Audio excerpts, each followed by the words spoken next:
All right, 3, 2, 1. All right, let's rock and roll. Hey, everybody, Coach Mark here, back at you. And today, what I'm going to be doing is talking over a sample program, talking about the philosophy of the programming itself and the progression and what that looks like. And the program is called CAGAYAN.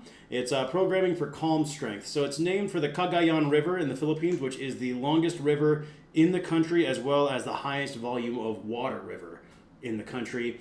And the river is known for being both harsh and calm, all depending on the season. And I think that is where the idea behind the name comes from, right?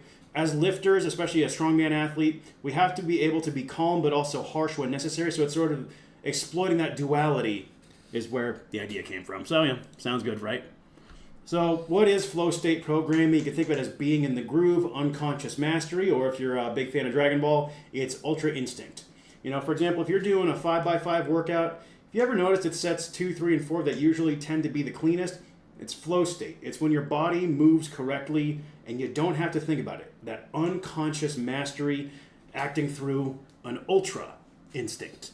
And we want to program in such a way with this that we can exploit that. Because if you can train at high loads with low arousal and using autonomous excellence, that means each rep is subjectively going to take less out of you, so your recovery is going to be better, and you can also better tolerate volume. So it's just one of those things, learn to enter that zone, right? By not lifting on the edge all the time, you're going to build excellence in execution, and your strength is going to become repeatable. And consistency is so important.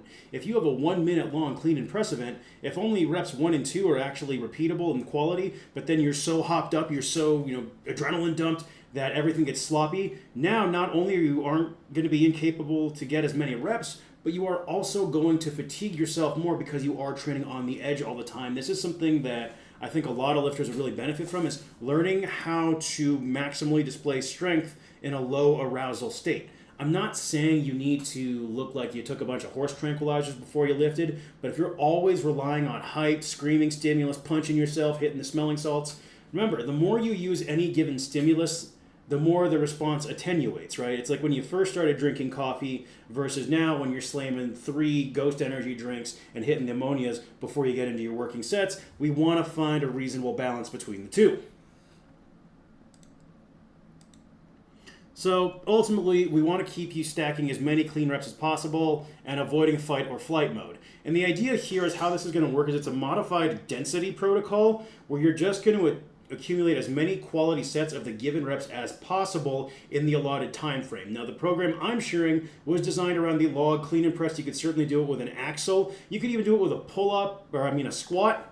But one of the big things is you're doing pull-ups between, because I want you physically walking away from the implement so you don't get hyper-fixated. Now, you could do this with something like a deadlift too, but to each their own. I personally wouldn't. But for some people who maybe are a little nervous with the deadlift, this could be a valuable way of going about programming it. And the reason why, again, for the vertical pull is most of us need more upper back work, so this is a great way to sneak that in as part of the program. Now, how it'll work too is as you're going through your density phases, accumulating as many possible quality sets in that time frame, based off of how many sets you accumulate, you'll be able to increase load for the following week. So what that means is if you're getting 9 sets, for example, next week is going to proceed as programmed. If you get 8 or fewer sets, you need to drop load going into the next week. But if you're getting 15 plus sets, you get to add 15 pounds. And the reason why we're doing this is that way if you're starting too light, this lets you catch up to yourself quickly. Conversely, if you start too heavy, you're going to pay for it really quickly as well. Additionally, in week 4, you take a bit of a deload because there's a volume drop there, so it will not affect your loading in week 5. I'll explain what that looks like in just a little bit here. So in phase 1, week 1 is 60% max sets of 5. Week 2 is sets of 4, max sets of 4 at 65%. Okay, backtrack. I am talking too fast, had too much caffeine. It's been a day. Wedding planning, you know how it is. Anyway, so week 1. You're going to, for 15 minutes, you're going to spam sets of 5 at 60% of your max. Week 2, it's sets of 4 at 65%. Week 3, it's sets of 3 at 70%. And then in week 4, it's 8 minutes, max doubles at 75%. You could either do this clean and press style or clean and press away, depends on what you're weak at. If you need a little bit more conditioning, I would clean each rep. If you just need to work on the press, make it press away. So that's phase 1. Remember, week 4 is a pseudo deload. And then in phase 2, it's 15 minutes, again, in week 5, triples at 75%. Week 6 is 15 minutes, doubles at 80%. Week 7 is 15 minutes of singles at 85%. And then in week 8, it's 12 minutes of singles at 90%. And you could optionally choose to ramp up to a max at this time. Now, this program doesn't look like much right now, but remember, the magic comes in accumulating a lot of quality volume while staying out of that fight or flight mode. So let's talk a bit of what that might actually look like in execution, and I got a case study with one of my athletes here. So he came into the program with a max of 220, and I think it's really, really important to mention he has not done a 1 rep max on the log in quite some time. So his progression on this program was probably a bit of an overperformance versus what a lot of people might expect, but nevertheless, it helps illustrate what the program might look like with that flow, not only in session, but intra-session. So week 1, for example, the baseline weight was 135 pounds. The weight was not adjusted because this was our first week, and he knocked out 15 sets of 5 at 135, which meant next week we jumped the weight by 7.5 kilos or 15 pounds. So what would have been sets at 145 instead became sets at 160. And then he knocked out 9 sets there. So what that means is there's no additional change for next week, but he already had the existing 15-pound jump from week 1. So week 3, instead of being 155, was instead 170. And then he had a good week again, so then he hit 10 triples. So then in week 4, we added another 2.5 kilos, or, 5 pounds. So he's now, roughly 20 pounds over baseline. So then in week 4, the baseline would have been 165, but instead it was 185, and he had 8 doubles there, which may have triggered a load decrease on any other given week, but because week 4 is only an 8-minute timeline, and additionally we have these programs to not affect the next week, we do not decrease load. He was actually moving really well in week 4. If you think about it, with an 8-minute thing, he did an EMOM doubles right there. So then in week 5, the load would have been 165, but instead it was 185 because, again, we had all those previous weeks of progression. And this week, he was a bit rough. He hit 8 triples, so then he lost 2.5 kilos the following week over his baseline. So instead of it, being 175, it was down to 87.5 kilos, right? Which is roughly 195. It's like 193, but you get the math here.